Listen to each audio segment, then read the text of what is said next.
Welcome to No Control RC. What do we have on the bench today? We've got a truck that I just got in the mail. It's the Arrma Outcast 4S version 2. Now this truck has been updated from the previous version to be wider and longer for better handling. And let's check it out and see what we got in the box and what the truck looks like.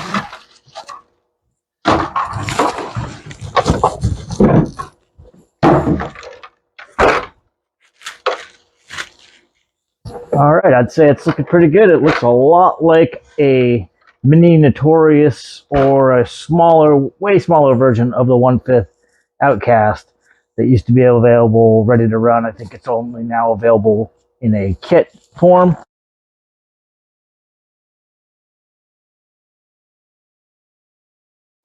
So let's take a closer look at this now. Let's get the body off.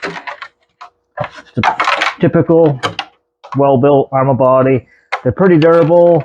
I like how they built in these skid screws, so when you slide in, it wears the screws way before it'll attack the plastic parts.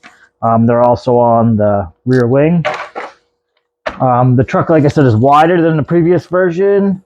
I believe it's 1.72 inches wider to make it 17.7 overall. It's a little longer. It's 1.1 inches longer wheelbase in the previous version. Give it a little more stability, a little more handling, but still keep it tight enough to be a really good stunt truck. So it's got the typical Spectrum Firma 120 amp ESC in it. Really good unit. It's got a 2400 kV motor in it. Also really strong. Plenty of power. It's got a built-in cooling fan. I like that. If you're going to do a lot of bass sessions, you really want to keep that motor cool. It's the biggest thing. As you can see, you can run a single lipo, or you can do two S ones, or you can just plug them off. They got the typical Velcro straps here, which seem to work really well. Got a battery tightener adjuster here by the looks, in case you run different length lipos. It's got a support bar here, which has an integrated cushioner dampener. So when it flexes, you can see that it actually picks up some of the slack and allows that composite chassis to flex and do its thing. A little more flexibility helps a lot when it comes to breakability, believe it or not. Something's too stiff, it's too rigid, it's going to snap. It's got a little bit of flex, you get a better chance of it surviving. They have aluminum bodied shocks, which look nice. I've never had a problem with Arrma shocks at all. They are adjustable here by the clips. Pull them in and out, stiffen it up, soften it up, whichever way you want to go. You put them in to stiffen it up, pull them out to soften it. It's got the boots backflip tires. What can you say about these tires? I mean, they've been around for quite a while now. They're pretty well proven. I have seen a couple guys with issues with them blowing out when you're holding it wide open and they pizza right up. That's never recommended to do anyway, but I mean, it does happen. On the bottom side, we have arms, which are fully encased here. There's no holes really, except for a drain hole for water if it pockets up. This should really help stiffen these arms up and make them more durable. Although I haven't had a single issue with my Notorious breaking an arm, and we've put that thing through the ringer and back, and it's been a great truck. I'm hoping this truck is half as good as that one. If it is, I'll be very happy. Another update is a 17mm hex. Really be able to lock those tires down tight. That's a nice update over what there was before. The shock towers are all honeycomb integrated. Should really hold up well, I hope. Well, we'll find out when we take it off the big jumps. It's also got the honeycomb here in the chassis to help strengthen it. This truck does have CVDs front and rear. As you can see, they're pretty beefy looking. Almost looks like they might rub on the shocks a little bit. We'll have to watch that. It's got a metal ring gears and all metal diffs. It has an updated slipper clutch lock nut. They're just trying to fix all the issues that they would have had in the first version of the trucks, which is why I actually like really getting the second version of a truck. I mean, it's fun to get the first one, but you usually end up with a lot of problems, a lot of little bugs that need to be worked out. And when you get through them, you have a really good truck. Nothing wrong with it. I very often buy the first version of a truck, and then I'll end up with the second and third versions as well. It's just the way it goes, because Arrma does such a good job of finding the flaws as people put them through the paces and updating it to fix just about anything you could think of. I have actually been really impressed with the brand lately. Well, I guess all that's left now is to charge up a battery and put this thing through the paces.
All right, so we're back from running the Outcast 4S. Very impressed with the truck. The handling is really good on it, way better than the previous version. Handles very well wide up and down the road, but does have a lot of power with the 4S. So if you really want to go wide open, you kind of have to throttle the trigger, because it will just stand right up and it'll flip itself right over. It's really powerful for its size. It's really a great little truck. If I could only have one truck, it may be on the list, honestly, and that's a very short list if I was ever had to scale down to just one. I wanted you to be able to see the size comparison here between the 4S and the Notorious 6S, and then the Outcast 1/5 scale. You see there's quite a difference there, but it's pretty comparable to the Notorious 6S, which is honestly one of my favorite trucks that I have. This is the only thing I have not broken yet out of my whole fleet of trucks. It's been very, very good. This one did not break on these runs, but we'll see when we get a little better conditions and we can take it off the big jumps. We'll see how it handles. So like always, please like and subscribe.